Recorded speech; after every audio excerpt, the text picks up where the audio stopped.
I'm now going to talk to you about the element of the mindset philosophy that is about making mistakes and getting things wrong, which is an important part of learning, but it can be quite an uncomfortable place to be at times. So it's about starting to recognise that actually mistakes, when they happen, are not a bad thing, or not necessarily a bad thing, as long as we kind of use them in the right way. So if you're in the fixed mindset, you don't like to make mistakes, and again that is related to the fact that if you make a mistake, it starts to give evidence as to the fact that you're flawed, and if you've only got a certain amount of intelligence, you want people to think that you've got a lot, so you're protecting it. So you're not going to take those challenges on because it's more likely to lead to mistakes, so therefore the learning isn't going to happen. It can be really problematic if you're not taking those challenges and not making those mistakes and learning from them. You're all about maintaining that sort of ideological idea of being the perfect individual, that you're striving for perfectionism, and anything less than like that might show deficiencies, and you come to define yourself in that way. So rather than saying this has failed, you come to see it as defining you, and might say I'm a failure. Okay, so there's quite big things going on, and kind of confidence and self-esteem kind of issues that go along with the making of mistakes if you're not looking at them in the right way. But making errors and mistakes is part of the learning process, and the only way to guarantee that you're not going to make any of those errors is to do something that you already know how to do, and obviously that's not very good for your learning. Using a growth mindset means that you are starting to recognise that mistakes are going to happen as part of the learning process. So in an odd kind of way, we are all being forced into a growth mindset at the moment because we're not doing something that we already know how to do. This is new to everybody. So there are going to be errors and mistakes, and that's why we can't kind of beat ourselves up too much about things going wrong or not the way that we'd like them to, because we're all kind of working through this together and learning along the way. So we keep being told that we are in unprecedented times, and I've heard that so much, and I looked up the word unprecedented to see what the actual definition of it was, and it said that it means that it's been never done or never known before, and we're certainly in a place where we've never done this, and we've never known anything quite like this before. So I think mindset is really important to think about at this time, because we need to have that resilience to be okay with the fact that we don't know, and have that ability to cope with the unknown. And I think that's where some people are finding things really quite tricky at the moment. It's one of the reasons why in schools I think mindset has become quite popular, is because a lot of children, as soon as something doesn't work, and obviously we are in a place of learning, as soon as they come up against something difficult and they make mistakes on it, it's very easy for them to kind of take a step back and feel bad about themselves, or not be interested in going any further with their learning because it's made them feel a certain way. And obviously that's not an easy thing to cope with when you've got 30 children in front of you, and you need them to be, happy to learn. So part of the training about mindset is about then realising that actually they don't have to get everything right. We're not expecting all ticks on the page, and they are going to get feedback, but that's something that they can learn from. So we're kind of training them to read the feedback and listen to the feedback that we give them, so that they can then respond and learn from it. So a natural reaction to making mistakes is to crumble. So unless you are kind of training your mind that actually it's okay to make mistakes as long as we learn from them, then that's a big step in the right direction to creating sort of mental resilience in those situations. So we have to model what resilience looks like. So as adults, we are going to be in a situation of struggle at the moment, which our children are going to be watching us go through. But it's how they see us cope with those mistakes and those setbacks along the way. there's going to be government, frontline workers, key workers, and the rest of the population that are, they're going to have to muster up that kind of resilience, so that we are modelling that to each other as well, because we kind of bounce off each other in terms of that kind of modelling of resilience. So if you see resilience from somebody else, you're more likely to kind of echo that sentiment. So I think we kind of need to train each other a little bit and keep each other going on that score. So there are different types of mistakes which are useful, which I will go through a diagram that will show you the different types of mistakes that can be made, because some of them are more useful than others. And at the moment we are in a very high stakes mistakes type of area, because any mistakes that are made in terms of top level decisions are obviously going to have big impacts. They're not small mistakes where we can do a little bit of learning. They are mistakes that are going to have a big impact on our species, on our society. So that's something that I will go through separately.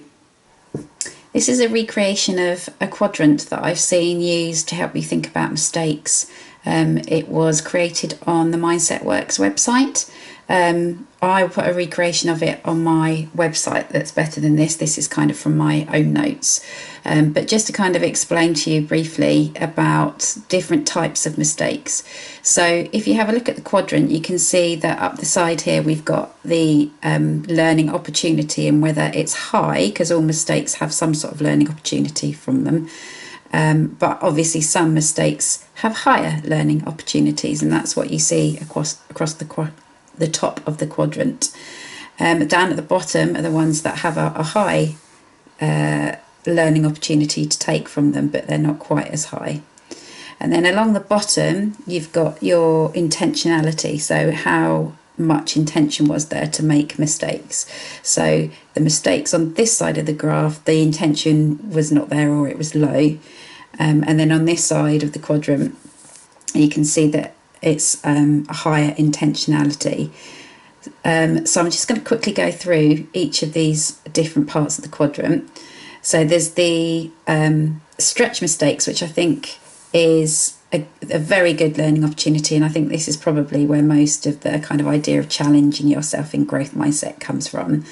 You are specifically doing something that is going to take you out of your comfort zone, an activity or a task, and therefore you're going to have to be prepared that you probably will make mistakes, because that's part of the learning process. But if you reflect on those mistakes, then that's where the high learning is going to come into play, because you can see where you've gone wrong, and you think about why, and that's going to help you to learn.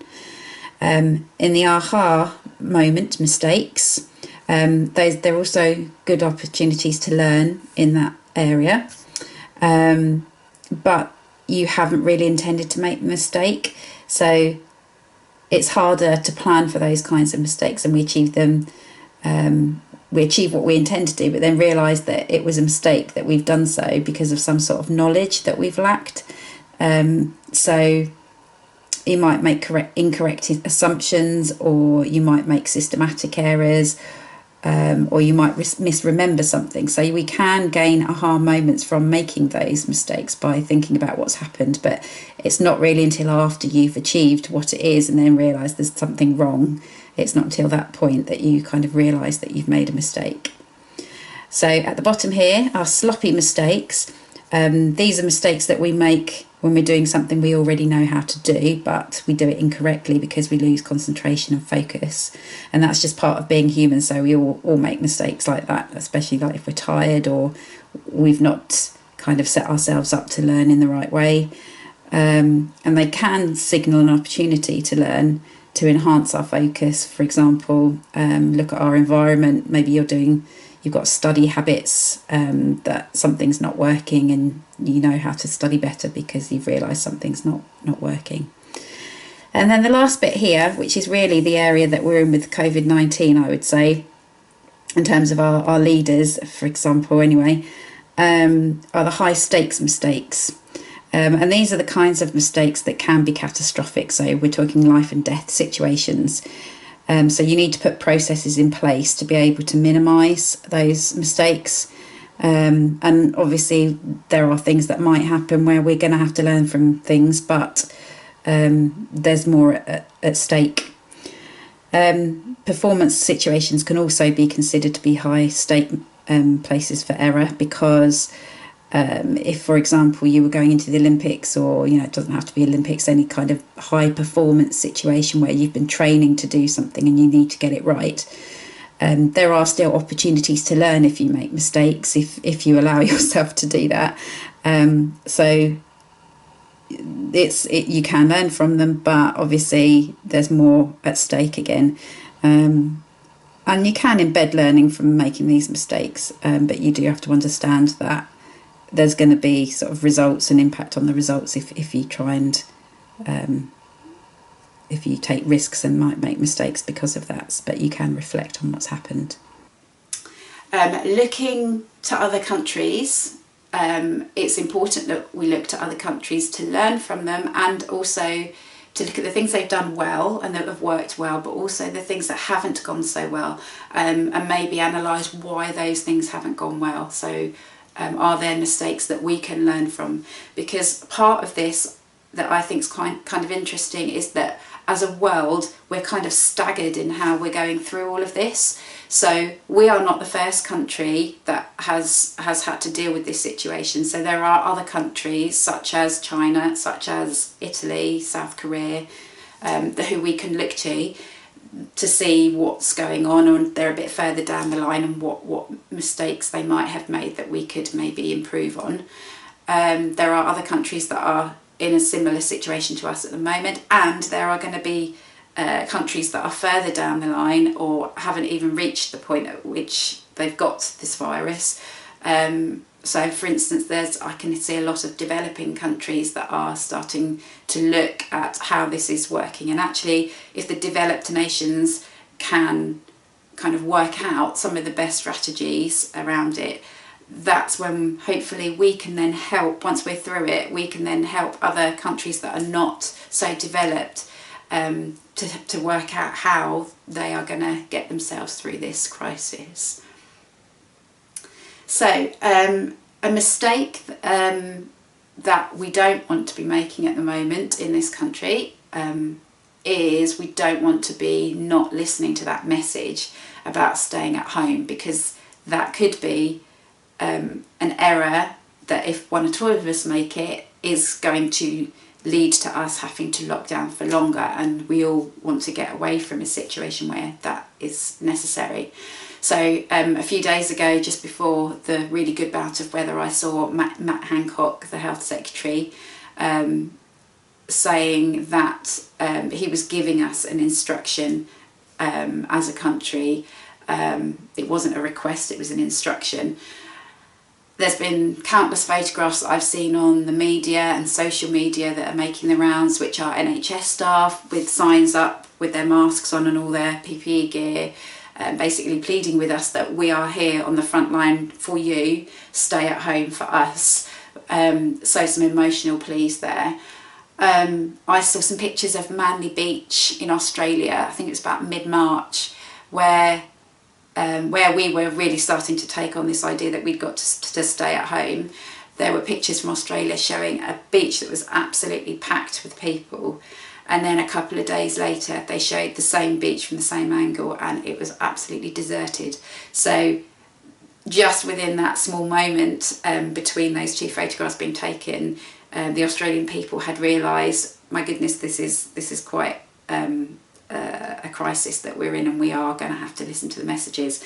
So they didn't make the mistake of still staying out. They took that decision from the information that they had and what was going on around the world, and decided that actually we need to clear the beach. So in Wuhan in China, they are obviously further down the line than we are, and when they first put in their lockdown measures, I think the rest of the world were kind of astounded as to how full on these measures were, and couldn't quite understand how they were at this point that they needed to shut down essentially their country. But I think we've now realised that actually it wasn't a mistake that they took those decisions. And whilst they're not there totally yet, we can see as other countries that there is light at the end of the tunnel, because if we put these measures in, it does make a difference in stopping the spread.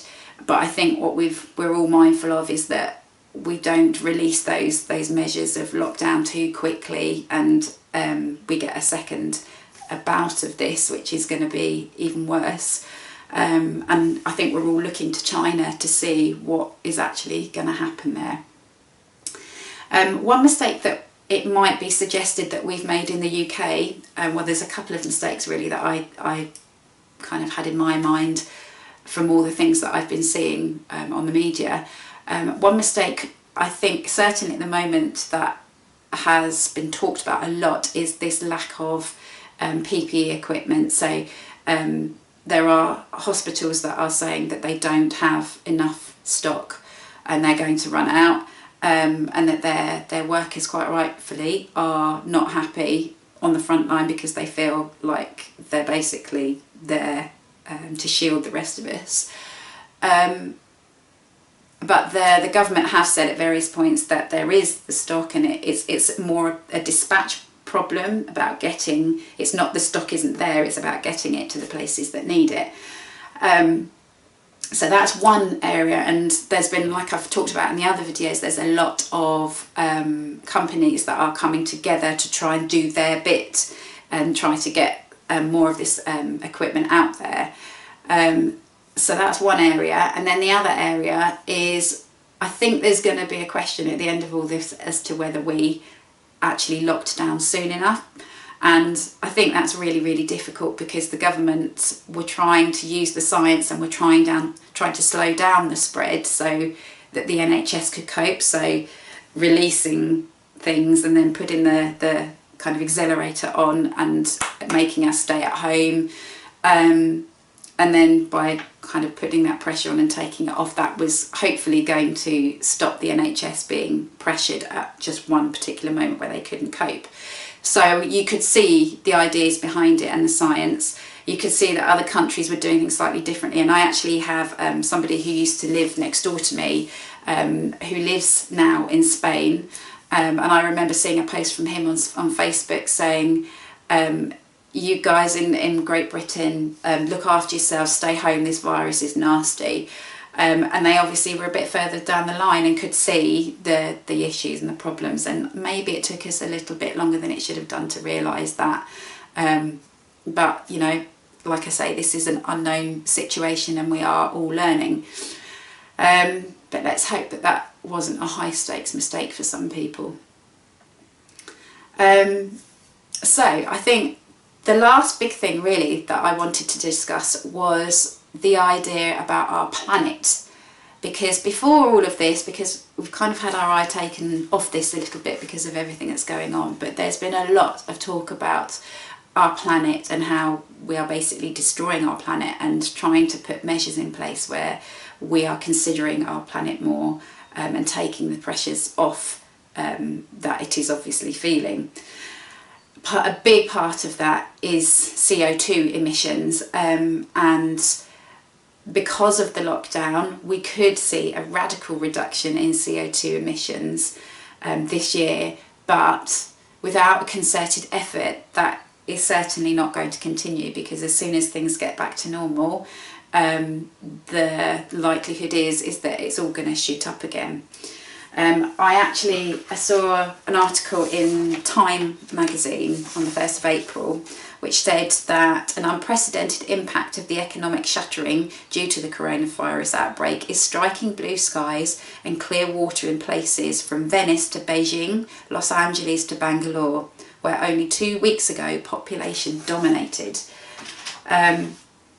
So it does feel, with all of this going on, because it does all feel a little bit apocalyptic, and it is almost as if the earth is trying very unsubtly to give us this message that you need to stop, you need to take note of what is happening here and take action. And while so many of us are trying to take action, we can't do it on our own. And we need all of these countries to kind of pitch in and see the importance of looking after our planet and trying to cut CO2 emissions, and reducing our use of plastic, for example. And because the whole world is involved in this, perhaps, just perhaps, more people might take this as a bit of a warning that we are not invincible, and we can work our way through problems, and to not reflect on this as that kind of message, and not to see those blue skies, which is kind of a preview as to what we could have if we could put in those measures after this has all happened. That would be a big mistake, and I'm hoping that it's something that we've seen how that we can work in different ways. And yes, we've had to put in very strict measures that are going to really affect our economy, that, you know, we can't put in those completely stringent measures of lockdown and stop our world from turning for our economy, for our mental health, for all of those reasons. But there must be things that we can do differently, and this episode, if nothing else, will hopefully have shown us that. So we need to look at this, and we need to look at how we can move forward and learn from those possible mistakes that we've made in the past.